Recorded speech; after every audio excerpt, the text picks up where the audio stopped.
And now, Splunk's Cybersecurity 60-second charity challenge. Remember the rules. You've got to get through an entire subject in 60 seconds, or you donate to today's charity of choice. Good luck!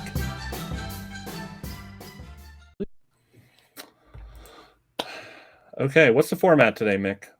All right, so I'm a little bit rusty, so I figured I'd give you two a shot to go at it.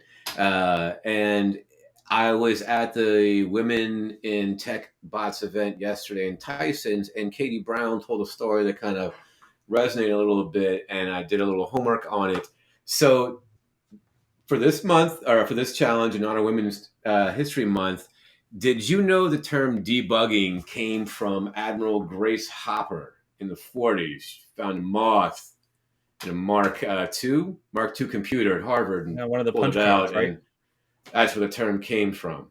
So, and it stuck with us to this day, right? 80 years later, we still use debugging for everyday use. So, what is a term that either of you have heard of in your career in cyber that you hope has a longevity of 80 years from now? And you can't use thrunting because, I've trademarked that. Did you? That's disgusting. Kirsty, your choice as the new to the show today. Or would you like to go first? I'll let Ryan go first, embarrass himself first, fight and talk. All right, so 60 seconds, Ryan. Today's charity is the Cherie Blair Fund for Women, which I'm going to put one of you on the spot, not naming names, to tell us what that is.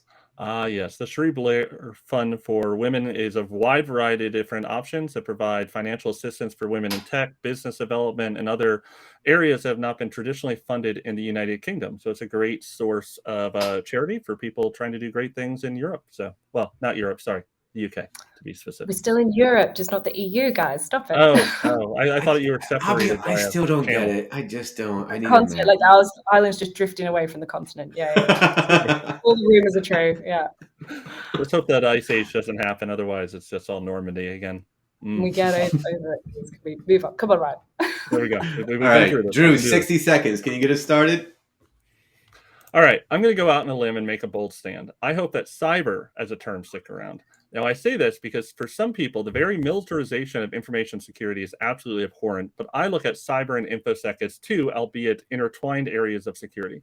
When someone says they do InfoSec to me, and there's no negative connotations here, what they mean to me is that they focus on the policy and procedure of things, or maybe even on the forensics or fraud, insider threat, or pen testing. When someone says they do cyber work, I tend to think of the militarization of InfoSec or cyber. I think of APT. I think of nation-state adversaries. I think of Persian kitties and angry pandas. I think of fighting flash vulnerabilities and PDF 0 days. I grew up doing cyber in the DoD, so I recognize I have a bias, but I think everyone, for the most part, would be happier if we just define these terms more specifically and say that, hey, there's room for both of these in the world that we live in, and one is not better or worse than the other. They're just different, and let's just acknowledge that and move on. Oh, solid. Very good. Very good. I read like a poem, Ryan. Like, did you write that down in prose? Like, it was really... It was actually iambic pentameter. I don't like to brag, but yeah, ChatGPT wrote it. Yeah, you shut up. For sure, it's so inventive, man. You can't just claim all of cyber as the term. Like, what does that leave? It's like nothing. Come at me, bro. Oh god, I made a mistake here. I should have gone first. All right, it's going to be a lot less. Okay, the term I like is astroturfing. So if you don't know what astroturfing is, explained very easily in 3 words: fake grass roots. So back in the day, back in the eBay days where you have people pitching and putting something up from their garage to sell for a few pennies, they went back and they would create fake email accounts to bid for their own item and up the price. And this was called shilling back in the day. And now we've got fake grassroots, astroturfing, where people are writing fake reviews on things to say, yeah, this product, 30 reviews, 5 stars, perfect. And I think this speaks to like a community aspect in cyber that we're maybe going to hopefully not have anymore. We've got deep fakes and fake news and so much fake stuff going on that we need a generic term to capture all of this stuff. And for me, astroturfing is quite a nice capture of it. It also very visual, but I think it's rooting out a lot of the problems that we see in cyber, where it's created by people working around the technologies we have. And it's not just a straight up technical problem. And that's why I love astroturfing. Ooh, right on time. All right. Well, Mick, Drew. I mean, you did take all of cyber, Ryan, so we didn't leave a lot. Like, all of cyber.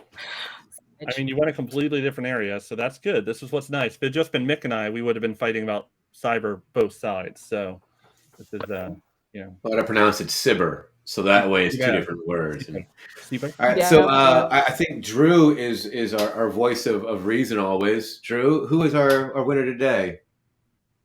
Not Ryan. I like fake grass. I could use some fake grass in my backyard with my 3 dogs. That didn't sound like you made an assessment based on the validity of statements. It was just like, screw that guy.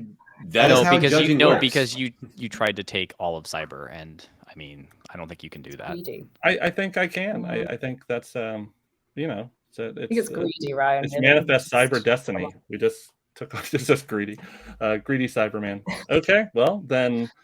Drew has spoken, and we shall be donating, or I shall be donating, $60 to the Cherie Blair Fund,